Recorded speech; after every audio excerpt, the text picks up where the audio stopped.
Bonjour à tous, on se retrouve encore pour un nouveau petit trésor de la collection et cette fois-ci vous allez voir qu'on va être sur un objet où je vais beaucoup raconter un peu la narration, l'histoire de ce truc-là parce que c'est ce qui fait toute la particularité de cet objet.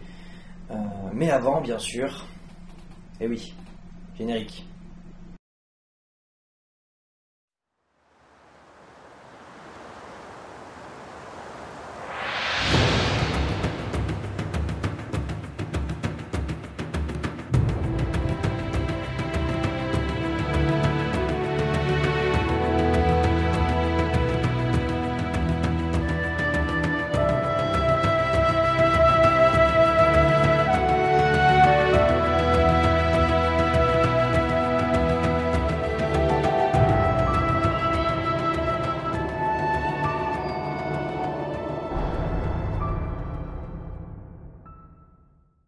L'artefact du jour, le voici.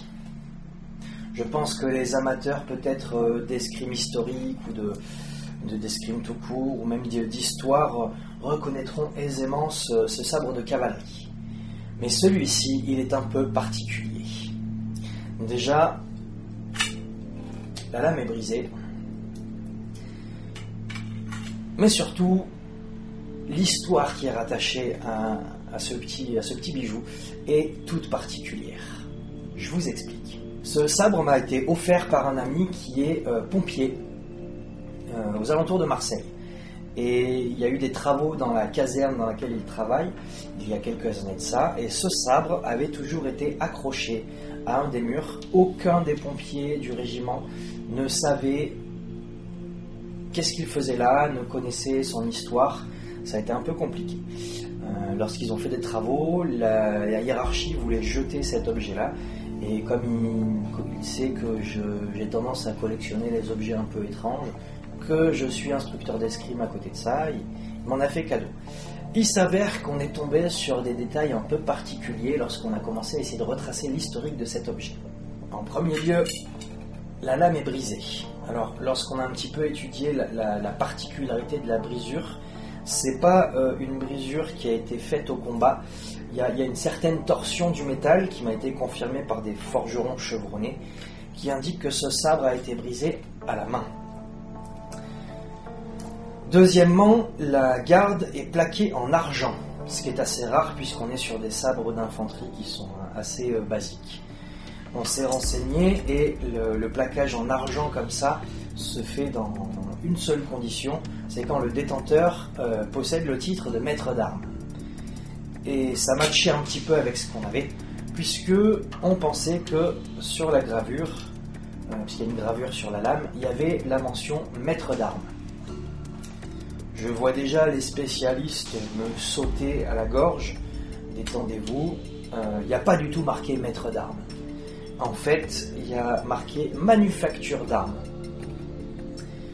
C'est juste pour indiquer dans quel endroit ces sabres étaient fabriqués. On trouve ça sur tous les sabres de cavalerie équivalents. Cependant, le fait que la garde soit plaquée en argent confirme quand même que ce sabre appartenait à quelqu'un qui a été maître d'armes. Alors des maîtres d'armes, à l'époque de ce sabre, il n'y en a pas beaucoup. Il y en a moins d'une dizaine en France. C'est un diplôme d'État, un maître d'armes, donc on ne se revendique pas maître d'armes juste parce qu'on est instructeur d'escrime ou quoi que ce soit. Mais ce qui nous intéressait en deuxième lieu, c'était d'essayer de savoir qui était le maître d'armes qui avait possédé ce sabre et pourquoi la lame a été brisée. Il faut savoir qu'une lame brisée conservée comme ça, et non restaurée, il peut y avoir globalement deux situations. La première, la personne est morte au combat, son sabre a été brisé, on va le garder un peu comme une relique, un petit trophée de sa victoire, une espèce de cérémonial, voilà, cet homme-là s'est très bien battu, malheureusement son sabre s'est brisé au combat, il est mort. Ou alors, la brisure est faite à la main, ce qui correspond à l'aspect et à la torsion du métal, et là c'est un peu plus délicat. Là ça veut dire que la personne a été déshonorée, a été désavouée, a été reniée de son statut, s'est fait renvoyer, et là on n'est pas du tout sur une notion honorifique, au contraire. C'est une marque de déshonneur. Et c'est là-dessus qu'on est tombé justement. Ça a été très compliqué de faire des recherches. Pourquoi ? Parce que la personne qui avait ce sabre On a retracé un peu son historique. Alors on n'a pas son nom, je vais vous expliquer pourquoi. Mais voilà ce qui s'est passé. Il était simple soldat avec beaucoup de soldats, et il s'avère que tous les supérieurs hiérarchiques qui étaient censés conduire l'armée étaient morts en combat. Ils se sont pris une peignée monumentale, hein, on va pas se mentir, il n'y a pas d'autre mot. Sauf que ce mec-là, on ne sait pas vraiment pourquoi, a eu une espèce d'élan de courage, de bravoure et de stratégie, et a inversé la bataille qui tournait fortement à son désavantage et à celui de ses compagnons. Et ils ont réussi à quasiment 1 contre 10 à inverser le cours de la bataille et à mettre une peignée à leurs adversaires. Engaillardis par leur victoire, ils parcourent plusieurs dizaines de kilomètres pour aller rejoindre une autre partie de leur armée qui est également en train de se prendre une peignée. Ils arrivent à 200 hommes, ils sont face à 5000 soldats adverses, et ils arrivent en renfort, et encore une fois, ils inversent le cours de la bataille. Ils mettent une déculottée à leur adversaire. Cet homme-là, forcément, qui a dirigé ces quelques 200 soldats, il est remercié avec les honneurs, bien sûr. C'est à ce moment-là qu'il est nommé maître d'armes et qu'il va d'ailleurs avoir d'autres grades supplémentaires en échange de ses bons et loyaux services et de son sens de la stratégie assez aiguisé.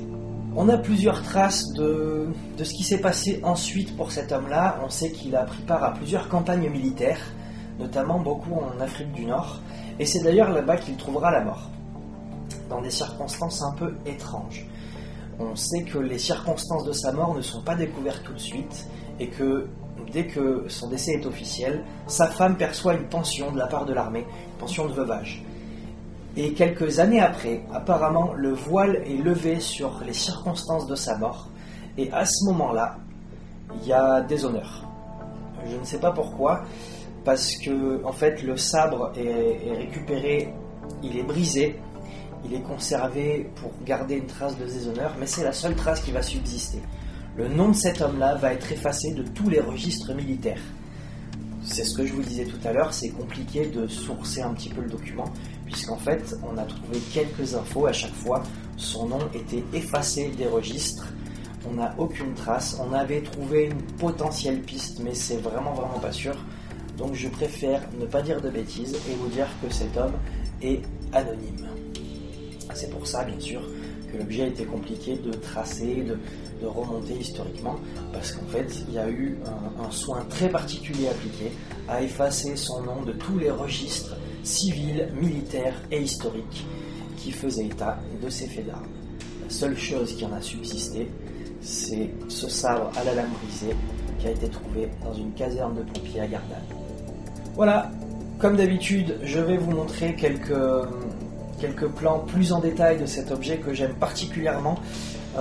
Déjà parce que ça a été beaucoup de travaux de recherche pour arriver à trouver des infos qui finalement restent très floues.